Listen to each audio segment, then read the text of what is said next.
Halo teman-teman sobat YouTube, Assalamualaikum warahmatullahi wabarakatuh. Salam namo buddhaya, salam kebajikan. Video ini adalah simbol perlawanan bagi mereka-mereka orang-orang Malaysia yang suka sekali menghina bangsa Indonesia, yang suka mengklaim budaya Indonesia dan menganggap bahasa Indonesia tidak ada. Jadi ketika bangsa asing menghina bangsa kita, yaitu jalan yang harus kita lakukan adalah melihat potensi besar yang ada di negara kita, melihat kelebihan yang ada di negara kita Indonesia. Ya, dengan cara seperti itu otomatis hinaan atau cacian dari negara lain akan kembali kepada mereka. Oke, dan kali ini saya akan menunjukkan kelebihan bangsa Indonesia. Ini dari channel Silima. Silima ini temanya adalah militer ya. Jadi tentang dunia militer yaitu tentang angkatan laut. Oke teman-teman, saksikan video dari Silima. Oke teman-teman, ini dari channel Silima yang membahas tentang alutsista militer angkatan laut. Oke, mari kita saksikan video yang satu ini. Alutsista terbaru TNI Angkatan Laut yang berhasil dirangkum oleh Silima.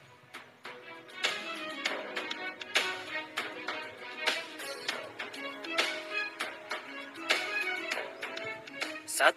Kapal patroli Dorang Class. Oke. Kapal kelas Dorang adalah jenis kapal patroli yang baru-baru ini dioperasikan oleh Angkatan Laut Indonesia yang dibangun oleh PT Caputra Mitra Sejati. Oke. Kapal kelas ini direncanakan pembuatannya sebanyak 7 unit. 2 unit pertama telah selesai dan telah ditugaskan pada tanggal 31 Agustus tahun 2022 yang lalu.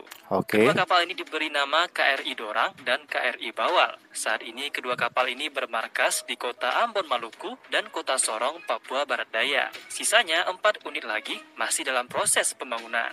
Oke. Kapal kelas Dorang memiliki spesifikasi yang membuatnya berbeda dengan kapal patroli biasa. Kapal ini memiliki dimensi panjang 60 meter, tinggi 4,95 meter, lebar 8,5 meter, dan memiliki bobot penuh 520 ton. Oke. Ditenagai oleh 2 mesin diesel yang menghasilkan daya sebesar 3.200 kW, kapal ini mampu melaju dengan kecepatan jelajah 15 knot, serta kecepatan maksimum hingga 24 knot. Oke. Selain itu, kapal ini juga mampu berlayar selama 6 hingga 8 hari dan dapat membawa 46 personel aktif plus 9 personel cadangan. Oke. Dari segi persenjataan, Oke teman-teman, ini adalah kapal patroli di mana TNI Angkatan Laut sangat banyak sekali ya kapal patroli. Bahkan paling banyak adalah kapal patroli ya teman-teman. Oke, kita lanjut. kapal ini dilengkapi dengan 1 unit meriam utama otomelara berkaliber 40 mm yang berkemampuan tracking system dan dilengkapi laser rangefinder, IR kamera, dan day kamera, sehingga mampu ditembakkan dari fire control system. Selain itu, juga ada 2 unit senapan mesin berat kaliber 12,7 mm yang dipasang di sisi kanan dan kiri lambung sebagai senjata pertahanan terhadap serangan udara.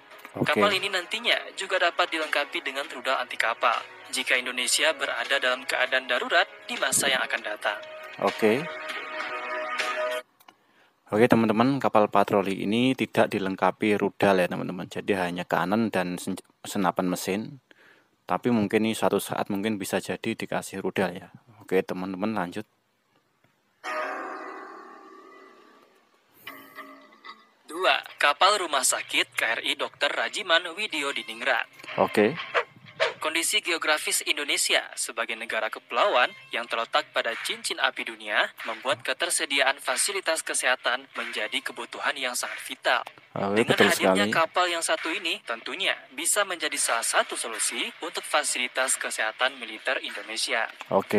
Kapal Dr. Rajiman Widyodiningrat merupakan kapal kedua dari kapal rumah sakit kelas Sudiro Husodo, kepunyaan TNI Angkatan Laut. Kapal ini dinamai setelah nama pahlawan nasional Indonesia, Rajiman. Oke teman-teman, kapal ini adalah dulunya kerjasama antara Indonesia dan Korea Selatan ya. Pihak Indonesia adalah dia dari PT PAL ya teman-teman. Oke, kita lanjut. Widyodiningrat. Nah, kapal yang dibangun oleh PT PAL Indonesia ini pertama kali diluncurkan pada tanggal 15 Agustus tahun 2022 dan baru-baru ini telah ditugaskan, yakni pada tanggal 19 Januari awal tahun ini. Oke. KRI Dr. Rajiman Widyo Diningrat memiliki panjang 124 meter, lebar Oke. 21,8 meter, tinggi 6,7 meter, dan bobot 7.290 ton. Kapal ini mampu menampung hingga 643 orang, termasuk pasien, dokter, perawat, dan awak kapal. Oke. Kabin kapal ini sudah dilengkapi dengan 12 ruang operasi, fasilitas laboratorium, dan radiologi yang modern. Semua fasilitas ini tentunya akan memudahkan para pasien dalam mendapatkan pengobatan yang optimal. Oke. Kapal KRI Dr. Rajiman Widyo Diningrat memiliki kecepatan maksimum hingga 18 knot dan ketahanan layar selama 30 hari di laut.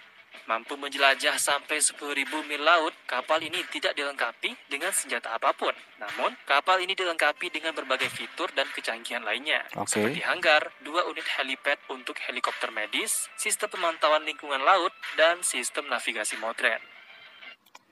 Oke teman-teman, kapal ini adalah walaupun kapal jenis kapal perang, cuma tidak dilengkapi dengan persenjataan karena ini adalah kapal ini untuk mengantisipasi korban-korban dari pihak-pihak militer. Oke, lanjut.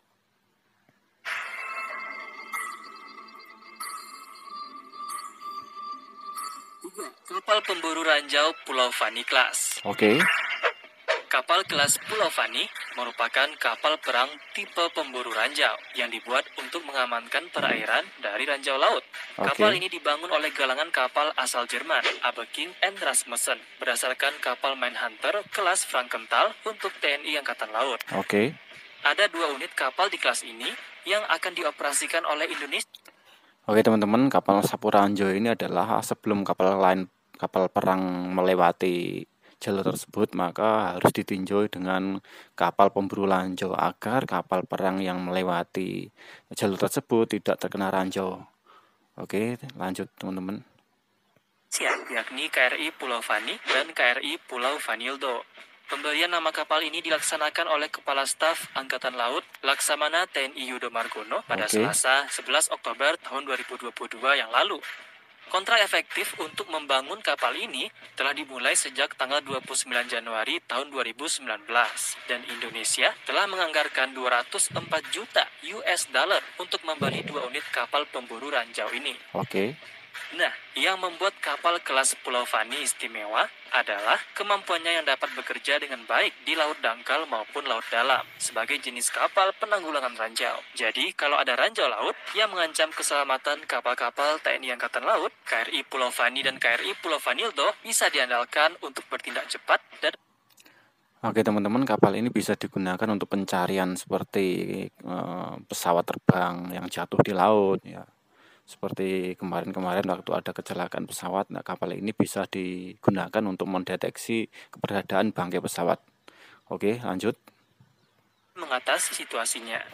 Kapal kelas Pulau Fani memiliki panjang 61,4 meter, lebar 11,1 meter, dan bobot sekitar 635 ton. Kapal ini mampu mencapai kecepatan maksimum 18 knot dan memiliki endurance hingga 10 hari di laut. Kapal ini dilengkapi dengan komponen sebanyak 39 orang, termasuk awak kapal dan personel pengawas ranjau. Untuk persenjataan, kapal ini dilengkapi dengan meriam kaliber 20 mm dan dilengkapi dengan sistem pemindai ranjau. Kapal ini juga memiliki fitur dan kecanggihan lainnya, seperti kemampuan untuk mengoperasikan drone bawah air.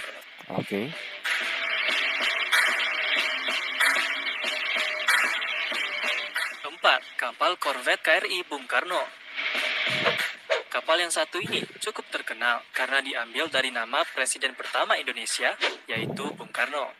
KRI Bung Karno adalah sebuah Oke teman-teman, KRI Bung Karno ini adalah kapal perang khusus ya. Jadi untuk pejabat-pejabat negara ini ya, kalau menghadiri acara-acara alutsista militer Angkatan Laut, jadi pejabat-pejabat ini naiknya kapal KRI Bung Karno ini ya. Oke, lanjut. Kapal perang jenis korvet yang dibangun oleh PT Karimun Anugrah Sejati, Batam. Ibu Megawati sendiri bersama Kepala Staf Angkatan Laut TNI Yudo Margono yang meresmikan nama kapal ini di Balai Samudra, Kelapa Gading, Jakarta Utara pada Juni 2022 yang lalu. Kapal ini dilengkapi dengan teknologi terkini dan memiliki fitur-fitur yang cukup canggih sehingga diharapkan dapat menjalankan tugasnya dengan baik.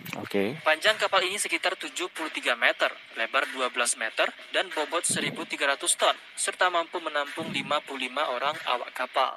Kapal ini bisa mencapai kecepatan maksimum 24 knot, setara dengan 44 km per jam, dan memiliki endurance hingga 20 hari di laut. Nantinya, kapal ini juga akan dilengkapi dengan berbagai jenis persenjataan, seperti meriam kaliber 40 mm Leonardo Ottomarlin buatan Italia, 2 unit Cannon otomatis kaliber 20 mm, dan rudal yang belum diketahui.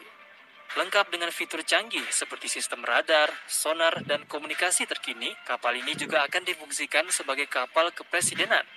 Dalam perannya sebagai kapal pesiar kepresidenan, KRI Bung Karno direncanakan akan memiliki akomodasi VVIP anti peluru dan dapat berfungsi sebagai kapal komando dalam keadaan darurat yang juga mampu beroperasi pada berbagai kondisi cuaca.